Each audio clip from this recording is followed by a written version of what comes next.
White.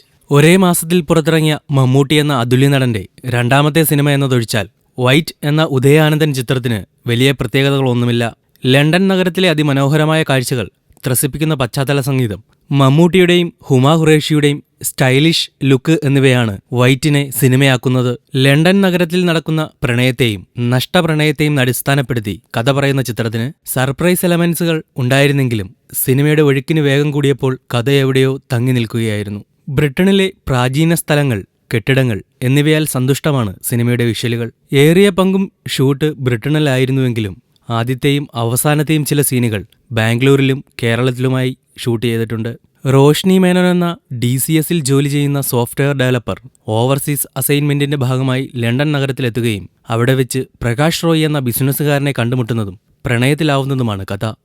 തന്റെ ജീവിതത്തിൽ സംഭവിക്കുന്ന ഓരോ കാര്യങ്ങൾക്കും ഒരു കാരണമുണ്ടെന്ന് വിശ്വസിക്കുന്ന റോഷ്നി തന്റെ ലണ്ടൻ ജീവിതത്തിൽ അത്ഭുതമുണ്ടാകുമെന്ന് പ്രതീക്ഷിച്ചാണ് ബാംഗ്ലൂരിൽ നിന്നും വിമാനം കയറുന്നത്.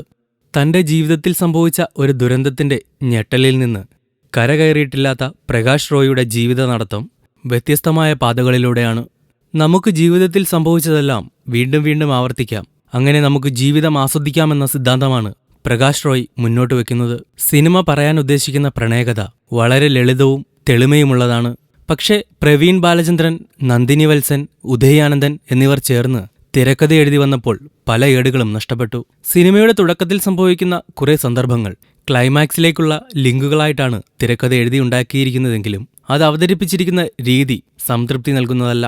മമ്മൂട്ടി എന്ന നടനെയും ഹുമാ ഖുറേഷി എന്ന നടിയെയും ഉപയോഗിക്കുന്നതിന് പകരമായി അവരുടെ സ്റ്റൈലിനെ ആഘോഷിക്കുകയാണ് സിനിമ.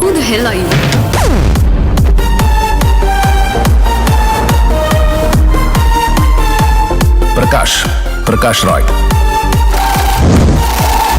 ആദ്യ പകുതിയിലെ ഡയലോഗുകൾ റിയലിസ്റ്റിക് ടച്ചുണ്ടായെങ്കിലും രണ്ടാം പകുതിയിലെ ലണ്ടൻ രംഗങ്ങൾ ഫിലോസഫിക്കും സാഹിത്യത്തിനുമാണ് ഊന്നൽ.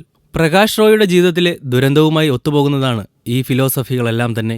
സിനിമയുടെ ആദ്യ പകുതിയിലും രണ്ടാം പകുതിയിലും ഇഴച്ചിലുണ്ട്. നാട്ടിലെ ബന്ധുക്കൾ എന്ന് പറഞ്ഞ് അവതരിപ്പിക്കുന്നവർക്ക് പ്രകാശ് റോയുമായിട്ടുള്ള ബന്ധം എന്താണെന്ന് പോലും വ്യക്തമാവുന്നില്ല. എന്തുകൊണ്ട് ആദ്യം ശത്രുവായി കണ്ട പ്രകാശിനോട് റോഷ്നിക്ക് പ്രണയം തോന്നുന്നു? ഇത്തരത്തിലുള്ള ചില ചോദ്യങ്ങൾ സിനിമ കണ്ടിറങ്ങുമ്പോൾ ബാക്കിയാവുന്നുമുണ്ട്. രണ്ടാമത് ഒന്ന് ചിന്തിച്ചാൽ ലോജിക്കലല്ല എന്ന് തോന്നുന്ന പല സന്ദർഭങ്ങളും സിനിമയിലുണ്ടെങ്കിലും അതെല്ലാം ക്ഷമിക്കാവുന്ന തെറ്റുകുറ്റങ്ങളാണ്. മമ്മൂട്ടിയുടെ സൗന്ദര്യവും സ്റ്റൈലിഷ് വേഷവിധാനങ്ങളും ഇഷ്ടപ്പെടുന്നവർക്ക് വൈറ്റിന് ധൈര്യമായി ടിക്കറ്റ് എടുക്കാം. Nothing happens by chance but by choice. Definitive, simple